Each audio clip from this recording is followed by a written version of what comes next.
বঙ্গীয় সংখ্যালঘু বুদ্ধিজীবী মঞ্চের অধিকার দিবস অর্থাৎ ছিল, সেখানে আপনাদের হঠাৎ করে মানে এইখানে এই রাজপথে বসতে হলো কেন?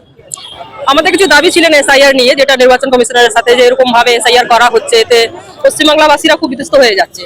কারো নাম বাদ চলে যাচ্ছে, কারো বাবার নাম বাদ চলে যাচ্ছে, কারো ছেলের নাম বাদ চলে যাচ্ছে। এতে কি হচ্ছে, একটা মানে আমরা খুব অসুবিধায় পড়ে যাচ্ছি। সামনে ভোট, তার মধ্যে দেখছি আমাদের নামগুলো আসছে না। নাম আসছে তো কারো স্পেলিং ভুল হচ্ছে, পরিবারের দুজনের নাম এসছে তো দুজনের নাম বাদ।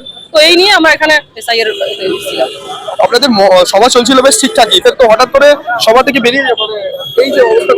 না না, আমাদের সভা ভালো করেই হয়েছে, ভালো করে চলছিল। আমরা ভেবেছিলাম যে সভা যখন হয়ে যাবে তারপরে যাবো নির্বাচন কমিশনের ওখানটায়, এটা বলাই ছিল। আমরা পুলিশের যে মানে আমাকে রুখছিলেন বা ঠেলাঠেলি করছিল, ভাবছে রাস্তা আটকে যাবে, রাস্তার মধ্যে মানুষ এত অসুবিধা করবে, তাই হিসেবে পুলিশ হয়তো আটকাচ্ছে। এতজন ভিড় প্রচুর আজকে, যেহেতু সব পুরো পশ্চিমবাংলা থেকে এসছে ফয়জল হকের সমর্থনের মধ্যে আমরা সবাই উপস্থিত হয়েছি, তো একটা তো ভিড় তো আছেই। তো রাস্তায় পথ চলাটা যদি বন্ধ করে হঠাৎ করে আমরা দৌড়াই, তো এর জন্য পুলিশ আটকাচ্ছে। আমার নাম তারা বড়ুয়া, কোথা থেকে আসছে? ঠাকুরপুকুর থেকে। বাংলায় হিন্দু মুসলিম চলবে না, আমরা দুটো জিনিস জানি। আমি বাংলার মুখ্যমন্ত্রীকে এটুকু বলতে চাই, মুসলমানরা আজও আপনার সাথে আছে, কিন্তু দিক দিশা আগামীকাল বঙ্গীয় সংখ্যালঘু বুদ্ধিজীবী মঞ্চ দেখাবে। রাজনীতি আমরাও জানি, মানুষের সাথে মানুষের পাশে আমরা আছি, আমরা মুখ্যমন্ত্রীর পাশেও আছি, কিন্তু রাজনীতি রাজনীতির মতো হবে। আপনি মঞ্জুর করুন, কোথায় ইকো পার্কের পাশে আপনি জমি দেন, তাতে আমার কোনো অসুবিধা নেই। ও আমাদের আলিয়া ইউনিভার্সিটিও করে দিয়েছে। আলিয়া ইউনিভার্সিটি করেছে তো কটা, আপনি কটা জানেন? কৈখালি একটা হজ হাউস আছে, আলিয়া ইউনিভার্সিটি আছে। আমরা কাউকে খারাপ বলবো না। এই যে অমিত শাহ ডেলি প্যাসেঞ্জার, আর এই যে আপনার আপনি মনে করুন এই অমিত শাহ আসবে আর শুভেন্দু অধিকারী সিজন ব্যবসায়ী, বুঝলেন, সিজন ব্যবসায়ী, ও লোকজন নিয়ে ওই মিডিয়ার সামনে চেনাবে। বাংলায় কিচ্ছু নেই, কিচ্ছু হচ্ছে না, বিজেপি বলে কিচ্ছু নেই।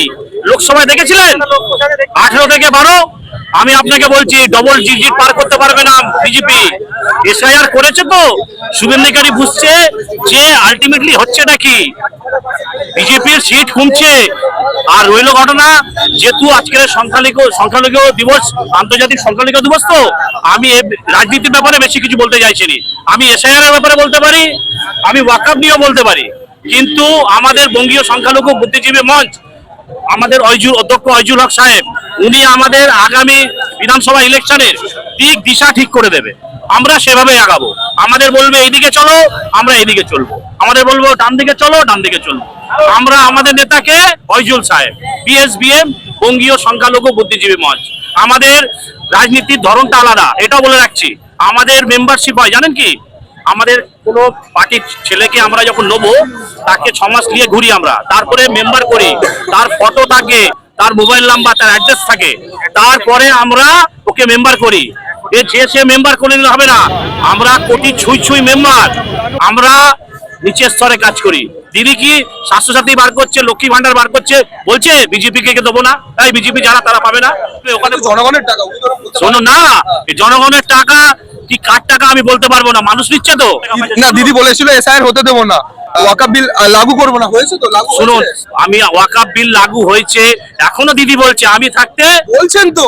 দেখুন আমরা তো আছি, আপনি বলুন না, ওয়াকআপের সম্পত্তি এখনো তো আছে, নিয়ে নেইনি। অনেক জায়গায় পুলিশই শুনুন, আমি 18টায়, আমি আপনাকে একটা কথা বলছি, শুনুন, এই বিজেপি যে ব্যাপারটা আসছে না, 18টা স্টেট ঘুরে এসছি, হিন্দু মুসলিম বিরাট গরম দেখাচ্ছে, এগুলো ব্যতিক্রম মিডিয়ায় হচ্ছে, এছাড়া কিছু না।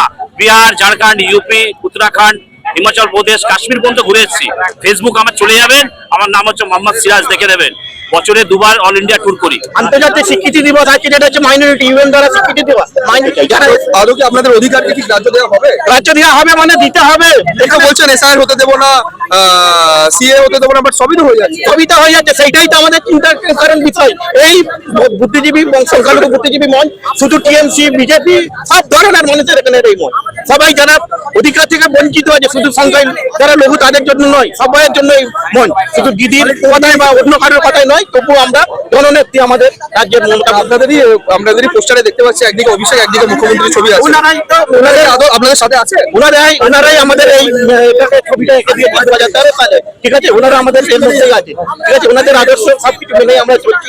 ওইজুল হক সাহেব আমাদের যে রাজ্য সভাপতি আছে, ওনার নেতৃত্বে এই পুরো খাওয়াটা এটা ওরা পালন করে। আপনার নামটা? আমার নাম মিজানুর হক, আমি উলুবেড়িয়া দক্ষিণের সভাপতি। একটা সম্প্রদায়কে সামনে রেখে যে বিজেপি চক্রান্ত চাইলে ছিল, তাতে বিজেপি আনসাকসেসফুল। আজকে আপনাকে বলছি, এই আন্দোলন আমরা মানুষের জন্য করছি। এই প্ল্যাটফর্ম থেকে যখন দেখলাম আমরা বাংলার মানুষকে বঞ্চিত করছে এবং যারা লিগ্যাল ভোটার, সেই লিগ্যাল ভোটারকে যে বাদ দিচ্ছে, অতএব এই মঞ্চের প্ল্যাটফর্ম থেকে লক্ষ লক্ষ মানুষ আজকে এই পথে নেমেছে এবং আগামী দিন টোটাল ধর্মতলাকে আমরা অচল করে ছাড়বো যদি আমাদের দাবি না পূরণ হয়। আমার নাম মোহাম্মদ হানিফ শেখ, হাওড়া জেলা প্রেসিডেন্ট। হাওড়া জেলার সংখ্যালঘু সেল বুদ্ধিজীবী মঞ্চের প্রেসিডেন্ট। আজকে আমাদের বিক্ষোভ অবস্থানটা হওয়ার কারণ হলো মূলত আজকে আমাদের কর্মসূচি চলছিল রানী রাসমণি রোডে।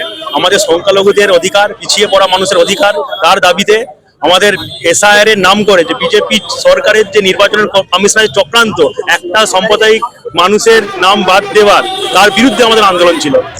কেন্দ্র সরকারের যে ওয়াকফ সম্পত্তি হরণ করার যে চেষ্টা, তার বিরুদ্ধে আমাদের আন্দোলন ছিল। আজকে আমাদের মূলত এখন যে প্রতিবাদটা হচ্ছে যে আমরা একটাও না বৈধ ভোটার নাম না একটাও ভোটার তালিকা থেকে বাদ যায়, তার জন্য আজকে আমাদের প্রতিবাদ। যদি এর একটাও নাম বাদ দেয়, আমাদের পশ্চিমবাংলার জনগণ আমাদের সাথে আছে। ওইজুল হক সাহেবের নেতৃত্বে আমরা কিন্তু নির্বাচন কমিশনকে ছেড়ে দেবো না। আমরা নির্বাচন কমিশনারকে ঘেরাও করব, বাংলার মানুষকে নিয়ে ঘেরাও করব, কারণ বাংলার মানুষ আমাদের সাথে আছে, আমাদের পাশে আছে।